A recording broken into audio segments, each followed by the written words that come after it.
बहुत से लोगों ने इस गेंद को 1993 में शेन वॉर्न की माइक गेटिंग को की गई बॉल ऑफ द सेंचुरी से भी मिलाया। पाकिस्तान के लेग स्पिनर यासिर शाह ने श्रीलंका के बल्लेबाज कुशाल मेंडिस को आउट करने के लिए बेहतरीन गेंदबाजी की। पाकिस्तान को विकेट की ज़रूरत थी क्योंकि मेंडिस बेहतरीन बैटिंग कर रहे थे और इस मौके पर यासिर शाह ने वो शानदार डिलीवरी की जिसका मुकाबला शायद किसी और बल्लेबाज ने ना किया हो। ये एक लेंथ गेंद थी जो पहले ड्रिफ्ट होकर मेंडिस की लेग स्टंप से बाहर गिरी और इसने मेंडिस को स्क्वेयर करके इनकी ऑफ स्टंप उड़ा दी। बहुत से लोगों ने इस गेंद को जून 1993 में legendary leg spinner Shane Warne की माइक गेटिंग को की गई बॉल ऑफ द सेंचुरी से भी मिलाया।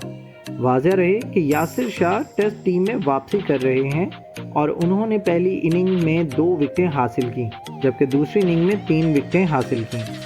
प्लीज़ हमारे चैनल को लाइक और सब्सक्राइब कीजिएगा और बेल आइकन पर क्लिक करें ताकि मज़ीद मालूमात का सिलसिला आप तक जारी रहे।